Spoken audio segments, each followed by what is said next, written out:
বিজয় লাভের জন্য মানুষ কি না করে থাকে, যে কোনো সম্ভাব্য প্রচেষ্টা করে, কিন্তু নিজের বিজয় লাভের জন্য বাজিতে যা ইচ্ছে তাই রেখে দেওয়া কি উচিত কাজ? কখনোই নয়। নিজের হারানো সম্মান, নিজের হারানো সম্পত্তি, নিজের হারানো অধিকার ফিরে পাওয়ার শুধু একটাই পথ রয়েছে, আর তা হলো পুরুষার্থ, দ্রুতক্রিয়া নয়। যে মানুষ নিজেই হেরে গেছে, নিজেই নিজের জয়লাভ করার জন্য অন্য কাউকে কিভাবে বাজিতে রাখতে পারে? এ হলো সম্পূর্ণরূপে অনুচিত। অনেক সময় অনেক ধন লাভ করার জন্য, অনেক সম্পত্তি লাভ করার জন্য আমরা নিজের আসল ধন, আমাদের আপনজন, তাদেরকে হারিয়ে ফেলতেও প্রস্তুত হয়ে যাই। এটা একেবারেই উচিত নয়। যত বড়ই সংকট আসুক না কেন, আমাদের আপনজনদের আমাদের সাথেই রাখা উচিত। নিজের বিজয়ের জন্য ওনাদের বাজি রাখা ঠিক নয়। এই ভুল কেউ একজন করেছেন, আপনি তা ভুলেও করবেন না। রাধা রাধা। সুখ, দুঃখ, মৃত্যু, মহামারী, এগুলো কখনো বলে আসে না, আবার জিজ্ঞাসা করেও আসে না। এমনই হয় দ্রুতক্রীড়ার এই খেলায়। এক কারাগারের মতো, একটা মাকড়সার জালের মতো। যেমন একটা মাকড়সার জাল একটা পোকাকে নিজের দিকে আসতে আকর্ষিত করে, নিজের চমকের দ্বারা, নিজের গঠন দ্বারা। সেরকমই দ্রুতক্রীড়ার এই খেলা মানুষকে নিজের দিকে আসতে প্ররোচিত করে। শেষে গিয়ে মানুষ আটকা পড়ে। পার্থক্য শুধু এটাই, যখন এক পোকা এই জালে জড়িয়ে পড়ে তখন সে তার প্রাণ হারায়। মানুষ যখন এই দ্রুতক্রীড়ায় আকর্ষিত হয়, সে নিজের মান, নিজের ধন সব কিছু হারায়, নিজের বিবেক হারিয়ে ফেলে। কিন্তু আপনি আপনার বিবেক কখনোই হারাবেন না। যদি আপনার মনে লোভ চলে আসে, আপনি লোভী হয়ে ওঠেন। যদি আপনি দ্রুতক্রীড়ার এই খেলায় আটকা পড়েন, তাহলে মনে রাখবেন, এই খেলা থেকে ফিরে আসা প্রায় অসম্ভবই বলা যায়। নিজের বিবেক কখনো হারাতে দেবেন না, কারণ বিনাশ আসার প্রথম লক্ষণ হলো বিবেকের বোধ চলে যাওয়া। এই প্ররোচনায় কখনো পা দেবেন না। আর আমার সাথে ভালোবেসে বলুন, রাধা রাধা। আপনার জীবনেও কি সমস্যা রয়েছে? অবশ্যই থাকবে। প্রত্যেকের জীবনেই সমস্যা থাকে। প্রত্যেক মানুষ জিজ্ঞাসাও করেন যে এই সমস্যা আসলে কি আর কেন আসে জীবনে। আপনাকে একটা কথা বলে দিই যে সমস্যা আসলে সেটা নয় যা আপনার পথে বাধা সৃষ্টি করে, বরং সমস্যা হলো সেটাই যেটা আপনি তখন দেখতে পান যখন আপনার একাগ্রতা আপনার পথ থেকে, আপনার লক্ষ্য থেকে সরে যেতে থাকে। আর এই সমস্যাগুলি দূর করার জন্য, এর সমাধান করার জন্য একটাই পথ আছে।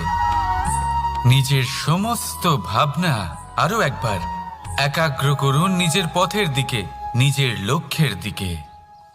আপনার সমস্ত ভাবনা যদি কেন্দ্রীভূত হয় নিজের লক্ষ্যে, তাহলে এই সমস্যা দূরে থাকবে। যদি এরকম না হয়, যদি আপনার মন একটু অন্যদিকে চলে যায়, তাহলে এই সমস্ত সমস্যা আবার সামনে চলে আসে আর বাড়তেও থাকে। দেখুন, যেখানে আপনার লক্ষ্য রয়েছে, বাণ যদি সেখানেই চালাতে হয়, তাহলে দৃষ্টি তো সেদিকেই রাখতে হবে।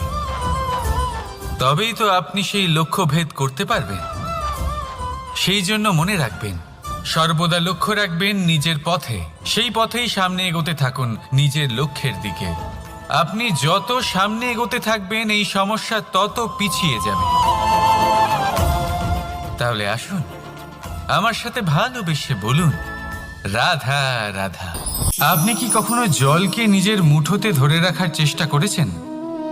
চলুন আজ করা যাক।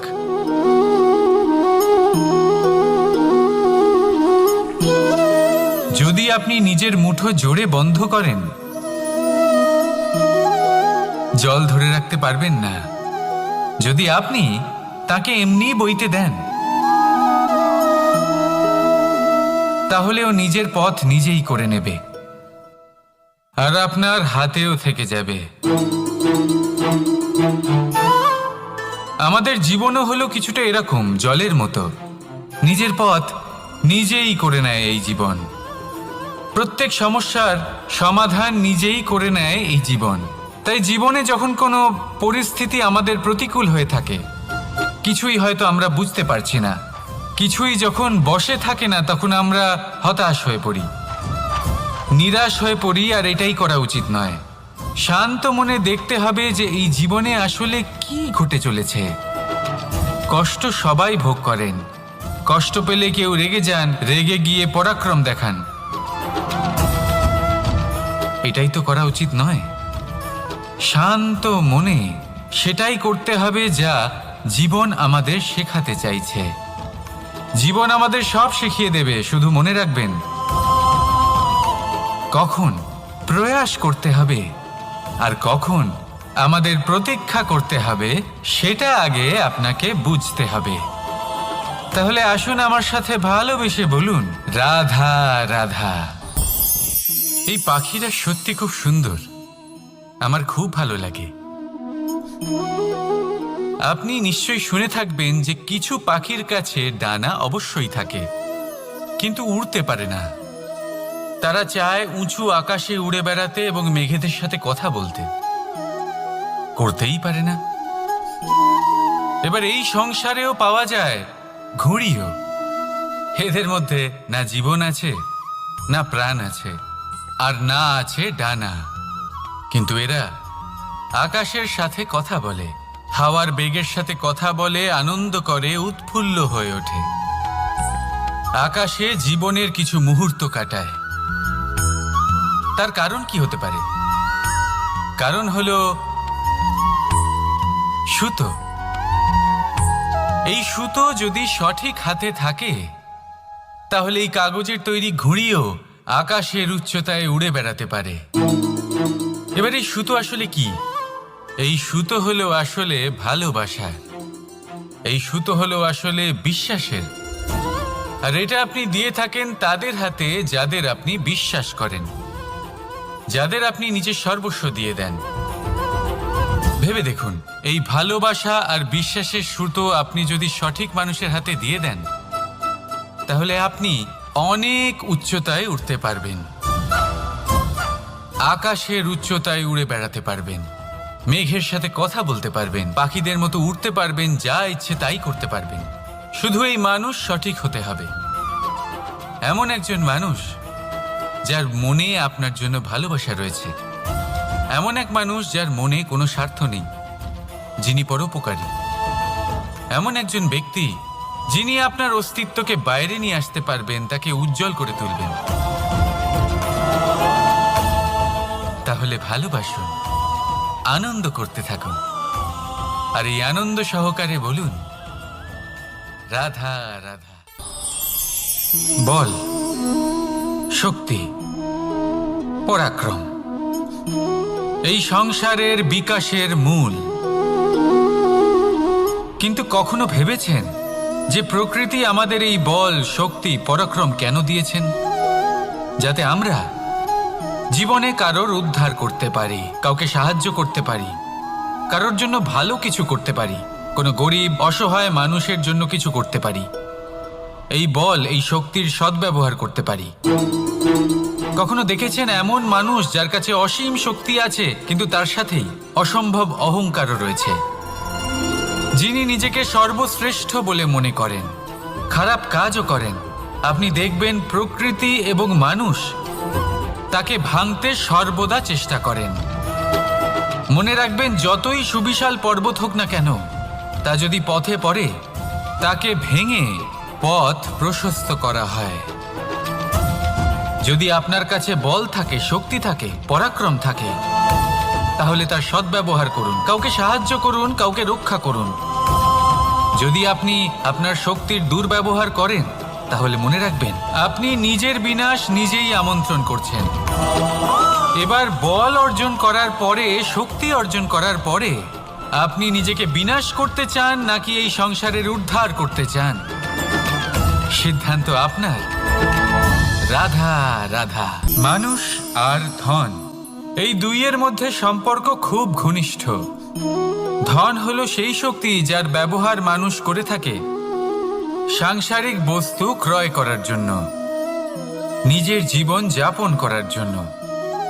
আর মানুষ হলো সেই শক্তি যারা ধনকে গুরুত্বপূর্ণ করে তোলেন।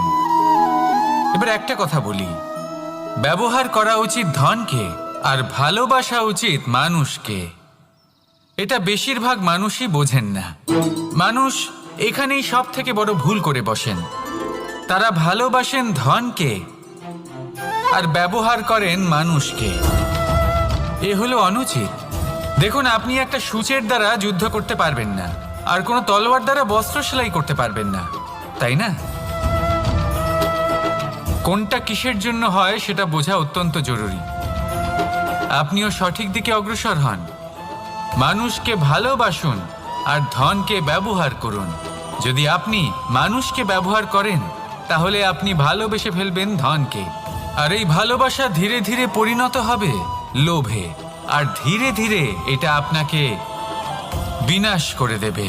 তাহলে সমস্ত মানুষকে ভালোবাসুন আর এইভাবে ভালোবেসে বলুন, রাধা রাধা। সাফল্য কে না চান? সাফল্য লাভ করার, শিখরে পৌঁছানোর আলাদাই একটা আনন্দ রয়েছে। আর আপনজনদেরও কে না চান? প্রত্যেক মানুষ চান যেন জীবনে তার কোনো আপনজন থাকে যারা সবসময় তাদের সাথে থাকবে, কারণ আপনজনের সাথেই তো সাফল্যের আনন্দ সব থেকে বেশি পাওয়া যায়। কিন্তু আসলে কি হয়, অনেক সময় সাফল্যের খোঁজে সেই পথে চলতে চলতে আমরা আপনদের থেকে দূরে চলে যাই। না চাইতেও দূরে চলে যেতে হয়, ওনাদের সাথে সময় কাটাতে পারি না। আর আমরা ভুলে যাই যে সাফল্যের আসল আনন্দ আপনজনদের সাথেই পাওয়া যায়। সফল হবার পরে আপনদের সাথে দেখা হলে তাদের চোখে আমাদের জন্য যে আবেগ থাকে, যে সম্মান, যে প্রেম থাকে, সেটাই হলো আসল পুরস্কার। আমরা সেই কথা ভুলে যাই এবং একা হয়ে পড়ি। বেশিরভাগ সময় এটাই হয়। বেশিরভাগ সময় সফল মানুষগুলি একা হয়ে যান। এবার আপনি কি চান? আপনি অসফল হয়ে দিনগুলি একাকিত্বে কাটাতে চান, নাকি সফল হয়ে আপনজনদের সাথে আনন্দে থাকতে চান? সেই সিদ্ধান্ত আপনার। সাফল্যের পেছনে ছুটুন, নিজেকে উজাড় করে দিন, কিন্তু আপনজনদের সঙ্গ ত্যাগ করবেন না। সেই আপনজন যারা আপনার সাফল্যের জন্য দায়ী, সেই আপনজন যিনি আপনার সাফল্যে আনন্দ পান, সুখ লাভ করেন, তাদের কখনো ত্যাগ করবেন না। আসুন আমার সাথে ভালোবেসে বলুন, রাধা রাধা। ভগবান আর ভক্ত যখন একাকার হয়ে যায়, যখন ভক্ত তার ভগবানের প্রতি এবং নিজের জীবনের উদ্দেশ্যের প্রতি সম্পূর্ণরূপে সমর্পিত হয়, তখন জন্ম নেয় ভক্তি। এই সংসারের সমস্ত আশা হয়তো আপনার সঙ্গ ত্যাগ করে দিতে পারে, তখনও ভক্তি সাথে থাকবে। ভক্ত আর ভগবান যখন একাকার হয়ে যায়, তাদের মধ্যে কোনো পার্থক্য থাকে না। তারা এক হয়ে যায়, এক ব্যক্তিত্ব, এক অস্তিত্ব। সেই জন্য কখনো জীবনে যে কোনো রূপেই, যে কোনো প্রকারেই, যে কোনো ঈশ্বরকে মান্য করুন। মনের মধ্যে শ্রদ্ধা ভাব জাগ্রত করুন, মনে ভক্তি ভাব জাগ্রত করুন। এই সমগ্র সংসারে সব কিছু আপনাকে ছেড়ে চলে গেলেও তখনও এই ভক্তি শুধুমাত্র আপনার উত্থান ঘটাবে। তাই মনে ভক্তি জাগ্রত করুন আর আমার সাথে ভালোবেসে বলুন, রাধা রাধা। আপনার থেকে বড়, আপনার থেকে মহান হলেন সেই গুরু। এটা কি আবশ্যক যে সেই গুরু কোনো ব্যক্তিই হবেন? কখনোই নয়। গুরু হলেন একটা তত্ত্ব, গুরু হলেন একটা শক্তি। গুরু একজন ব্যক্তি হলে শুধুই একজনই হতেন, কিন্তু তা নয়। গুরু হলেন একটা অনুভূতি, গুরু হলেন শ্রদ্ধা। গুরু তিনি যিনি আপনার ব্যক্তিত্বের পরিচালক হন। গুরু তিনি, যিনি আপনার ব্যক্তিত্বের নির্মাতা হন। আপনি কখন, কোথায়, কোন স্থানে, কি রূপে গুরু লাভ করবেন আর কি শিক্ষা লাভ করবেন তা নির্ভর করছে আপনার মানসিকতার উপর, যে আপনি সকলকে কিভাবে আপন করে নিতে পারেন। যদি আপনি গুরুকে আপন করতে চান, জ্ঞানকে আপন করতে চান, তাহলে আপনার মধ্যে শ্রদ্ধা জাগ্রত করতে হবে, সামর্থ্য জাগ্রত করতে হবে। আপনি গুরু এবং জ্ঞানকে আপন করে নিতে পারলে তা এমনিই আপনাকে মহান করে তুলবে। তাহলে আসুন আর আমার সাথে ভালোবেসে বলুন, রাধা রাধা। পঞ্চম তত্ত্ব, আকাশ, নব, ব্যোম। আসলে কোনো ভ্রম নাকি সত্য? ভ্রম তো হতে পারে না, কারণ ভ্রমের মধ্যে কেউ বাঁচতেই পারে না। আর যদি সত্য হয় তাহলে এতটাই বিশাল যে আমাদের চোখের থেকে, আমাদের ইন্দ্রিয়ের থেকে, আমাদের মস্তিষ্কের থেকে, আমাদের চিন্তা ভাবনার থেকেও অনেক ঊর্ধ্বে, যাকে আমরা বুঝতেই পারি না। এটা যতটাই বিশাল আকার, ঠিক ততটাই সরল। এই আকাশ যতই অন্ধকারাচ্ছন্ন, ততটাই আলোর প্রকাশ প্রদান করে থাকে। দেখতে গেলে এ হলো জীবনের সঞ্চালক, কিন্তু যদি ক্রুদ্ধ হয়ে যায় তাহলে প্রাণ কেড়ে নিতেও দ্বিধাবোধ করে না। এই আকাশ শুধুমাত্র পৃথিবী লোক নয়, বরং এই সমগ্র ব্রহ্মাণ্ডকে, এই সমগ্র সৃষ্টিকে, এর প্রত্যেকটা তারাকে, প্রত্যেকটা গ্রহকে একটা বিশেষ স্থান প্রদান করে। এর নিজের কোনোই অস্তিত্ব নেই, কিন্তু সকলকে অস্তিত্ব প্রদান করে। এটাই হলো এই আকাশের মাহাত্ম্য। এই আকাশই হলো মাহাত্ম্যের প্রতিরূপ, যা আমাদের ভাবনা দ্বারা উৎপন্ন হয়। আপনিও আকাশের মতো এই বোধকে আপন করে নিন। আপনার জীবনও আকাশের মতন মহান এবং বিশাল হয়ে উঠবে। আর তখনই মন সুপ্রসন্ন হয়ে বলবে, রাধা রাধা। এই সংসারে অনেক অনেক এমন জ্ঞানী আছেন যারা নিজের সমস্ত জীবন জ্ঞান অর্জন করতে অতিবাহিত করেছেন। এই সংসারে এমন কোনো বেদ নেই, কোনো পুরাণ নেই, কোনো শাস্ত্র নেই, কোনো ভাষা নেই যা ওনারা জানেন না। এমন কোনো বিষয় নেই যা নিয়ে ওনারা কোনো বক্তব্য রাখতে পারবেন না। কিন্তু আমরা এই সকল জ্ঞানীকে কি ভালোবাসতে পারি? এনাদের সকলকে সম্মান করতে পারি না। কারণটা কি? দেখুন, বেদ পড়া একটি আলাদা বিষয়, বেদনা বুঝতে পারা অন্য ব্যাপার। এবং বেদনা বোঝার জন্য, সেই জ্ঞান লাভ করার জন্য আপনাকে মন থেকে করুণা এবং প্রেমের সঠিক অর্থ বুঝতে হবে। সামনের ব্যক্তির বেদনা বুঝতে হবে, তার যন্ত্রণাকে বুঝতে হবে। তারপর যে জ্ঞান আপনি অর্জন করেছেন বেদ থেকে, পুরাণ থেকে, শাস্ত্র থেকে, তা প্রয়োগ করে তার বেদনার নিবারণ করা, সেটা বেশি গুরুত্বপূর্ণ। সেই জন্য জীবনে শুধুমাত্র শাস্ত্র এবং বেদ পড়ে জ্ঞান অর্জন করতে সময় নষ্ট করবেন না। মন থেকে প্রেমের কি অর্থ সেই বিষয়ে জ্ঞান লাভ করার চেষ্টা করুন। করুণাও বুঝতে চেষ্টা করুন। একজন শ্রেষ্ঠ ব্যক্তি হয়ে উঠুন আর আমার সাথে ভালোবেসে বলুন, রাধা রাধা। এই সংসারের সমস্ত প্রধান তত্ত্বের মধ্যে একটি, এই জল যে কোনো জ্বালা দূর করে, আগুনকে নিভিয়ে দেওয়ার ক্ষমতা রাখে, অবিরল অবিচল ভাবে প্রবাহিত হতে পারে, একে কেউ বাধা দিতে পারে না। এর পথে বাধা সৃষ্টি করলে নিজের পথ নিজেই খুঁজে নেবে, বা সে নিজেই নিজের পথ বানিয়ে নেবে, কিন্তু কখনো থামবে না। এই জল হলো মহান, আর এর একটা মহান গুণ আছে, এর নিজস্ব কোনো রং নেই। কিন্তু যখন মেঘ থেকে বৃষ্টিরূপে পৃথিবীতে ঝরে পড়ে, তখন সমস্ত সংসারকে রঙিন করে তোলে। যেখানে খরা হয়েছে সেখানে শ্যামল করে তোলে। যে স্থান শ্যামল, সেখানে ভিন্ন ভিন্ন প্রকারের পুষ্প ফুটিয়ে তোলে। এই জল, এই জলের মতন আমাদের হতে হবে। ওর যেমন কোনো রং নেই, আমাদেরও যেন কোনো অহংকার না থাকে। শুধু কর্মের এই ধারাতে বইতে থাকুন, এই সংসারের মঙ্গল করতে থাকুন, শ্রেষ্ঠ কর্ম করতে থাকুন, এই সংসারকে এটা বলার কোনো প্রয়োজন নেই যে আপনি কে। আপনি যদি কর্ম করতে থাকেন তাহলে এই সংসার নিজে থেকেই আপনার মূল্য জানতে পারবে, আর তখন এই মন প্রসন্ন হয়ে বলবে, রাধা রাধা। একটি পাথরের প্রতিমা যখন মন্দিরে স্থাপিত হয় তখন তা আমাদের কাছে ভগবান সম হয়ে দাঁড়ায়, কিন্তু যখন একজন জীবিত মানুষ মন্দিরে গিয়ে থাকেন তখন তার শরীর, মন, আত্মা সেই সব পাথর সম হয়ে দাঁড়ায়। কিন্তু এমনটা আমি ঠিক কেন বললাম ভেবে দেখুন। মানুষ এটা চান যে কোনো পরিস্থিতি, যে কোনো স্থানেই তার বিজয় হোক, কিন্তু এখানে এসে সে পরাজিত হয়। এরকম ঠিক কেন হয়?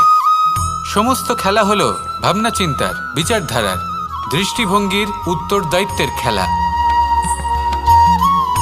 পাষাণের এই প্রতিমা, তার একটি উত্তরদায়িত্ব আছে, আশা ধরে রাখার দায়িত্ব। সেই আশা জানিয়ে মানুষ মন্দিরে আসেন। তেমনি মানুষের একটি উত্তরদায়িত্ব আছে যেটা সে ভুলে যায়, আর সেই উত্তরদায়িত্ব হলো এটা, যে মন্দিরে যে ভগবানকে সে প্রসন্ন করতে যাচ্ছে তাকে সে তখনই খুঁজে পাবে যখন পূর্ণরূপে সে সমর্পিত থাকবে। যদি মনে সমর্পণের ভাব না থাকে তাহলে ভগবান কখনো প্রসন্ন হবেন না। নিজের উত্তরদায়িত্ব বোঝার বদলে মানুষ শুধু একটা অনুষ্ঠান পালন করেন, যেমন ফুলের একটা মালা অর্পণ করেন, আর সেই কারণেই তিনি পরাজিত হন। আপনি ফুলের মালা অর্পণ করুন, প্রসাদ অর্পণ করুন, কিন্তু মনের মধ্যে পূর্ণ সমর্পণের ভাব থাকা প্রয়োজনীয়। তবেই আপনি মন্দিরে গিয়েও প্রাণবন্ত হয়ে থাকতে পারবেন, তবেই ঈশ্বরকে প্রসন্ন করতে পারবেন। আসুন আমার সাথে ভালোবেসে বলুন, রাধা রাধা।